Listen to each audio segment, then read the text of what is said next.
What's up, 12s? Buckle up because there's something brewing behind the scenes in Seattle that could flip our whole season upside down.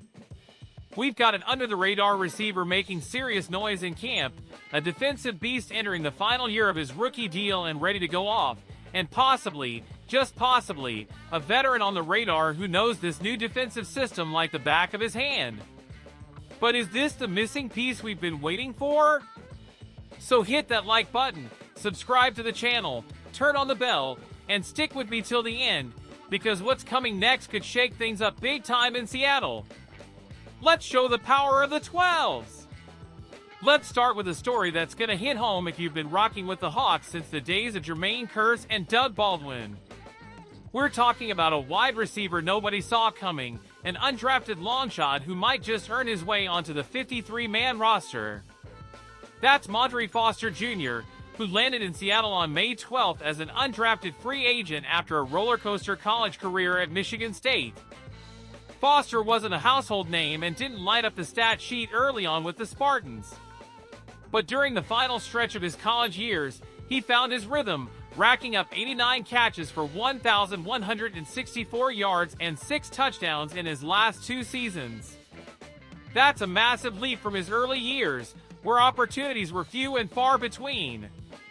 He's 5 feet 11 inches, 187 pounds, and his game isn't about speed or flash, it's all about precision.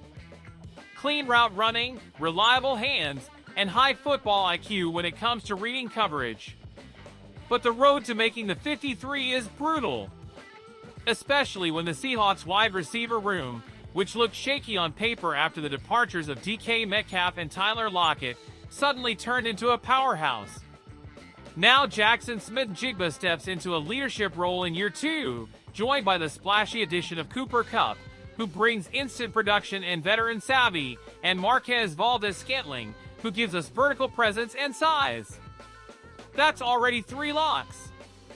Add to that 2 rookie receivers drafted this year who are going to get plenty of chances to grow. So Foster's not just fighting off another UDFA like Tyrone Broden, he's also got to outperform guys like Dareke Young, Jake Bobo, and Cody White, who already have NFL reps and are liked by the coaching staff. What could tilt the scale in Foster's favor is his skill as a possession receiver, a third down chain mover, sure-handed, and smart in finding soft spots in zone coverage. And trust me, a coach like Mike McDonald values that a lot. Training camp will be make or break for him.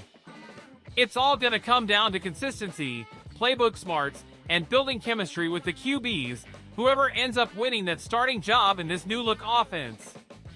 Now, let's talk defense, because if there's one unit poised to give opposing QBs nightmares in 2025, it's our edge rush rotation. Seattle didn't just keep a solid foundation with Uchenna Nwosu and Derek Hall, they also added a big-time vet and 4-time Pro Bowler DeMarcus Lawrence.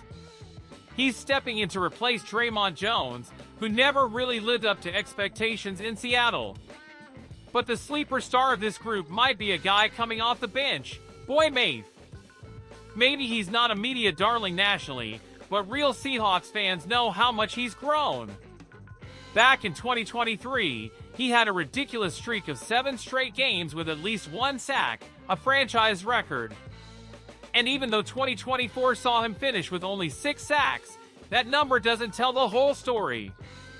He was disruptive, steady, and super effective, getting after the QB and shutting down the run. Since being taken in the 2nd round of the 2022 draft, Mafe has shown he's got the tools, technically sound, coachable, and his ceiling keeps rising. In 3 seasons, he's only missed 10 tackles. That speaks to his fundamentals and reliability. And here's the kicker, 2025 is the final year of his rookie deal. The front office has a decision to make: lock him up now and get ahead of the curve, or wait it out and risk paying a premium if he breaks out. If you ask me, this is the kind of player you extend before he blows up. He's got all the traits to become one of the best in the league at his position. But hold up, 12s, there's more. Behind the scenes, the front office action isn't slowing down. Even with the roster mostly set, John Schneider is still monitoring the vet market closely. The recent signing of quarterback Shaquille Griffin has sparked some buzz. Could more help be on the way before camp kicks off? One name popping up among insiders and those close to the coaching staff is Arthur Maulet. If that rings a bell, it's because Maulet played under Mike Macdonald in Baltimore and knows this defensive scheme inside and out. But more importantly, he'd fill a need that's still wide open, a true slot corner. Yeah, we've got guys who can play inside like Devin Witherspoon, who's elite no matter where you line him up, and even Josh Jobe in a pinch.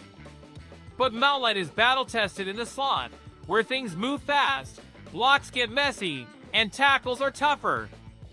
With him in the fold, Witherspoon could roam free and become the chess piece Macdonald loves using all over the field.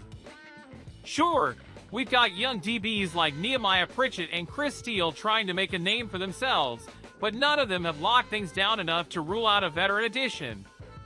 Griffin was just the beginning. Don't be surprised if Maulet is next to land in Seattle soon.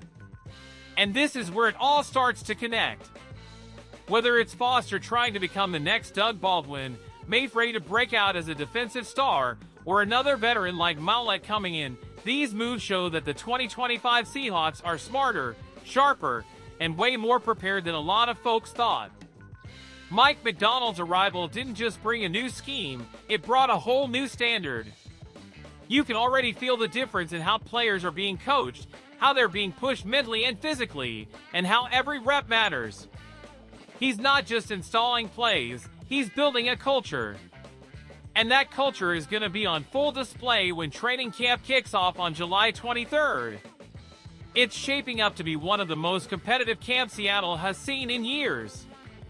Wide receivers fighting for their lives. Defensive backs battling every snap. Coaches watching every detail. This isn't just camp, it's survival of the fittest. And what's even more exciting is that it's not just about the big names. The Seahawks are giving real chances to guys who are hungry, who study hard, and who show up with fire every single day. This roster is being built with purpose, from the locker room to the field, and fans are finally starting to see that there's a long-term vision behind every move. So now I want to hear from you 12s. Do you think Montre Foster could be this year's big surprise? Is Boy Mafe about to make his leap to All-Pro status? And do you think there's still another big move coming before kickoff in September? Drop your thoughts in the comments. I'm all ears, and you know I'm always reading what you guys have to say. Your opinion matters, because this channel was built by fans, for fans. And of course, if you want to stay plugged into every behind-the-scenes move, every rumor, and every decision that could shape the Seahawks season, hit that like button, subscribe to the channel, turn on the bell, and help us strengthen the 12s community. Let's make some serious noise this year and show the NFL why Seahawks fans are the most passionate in the league.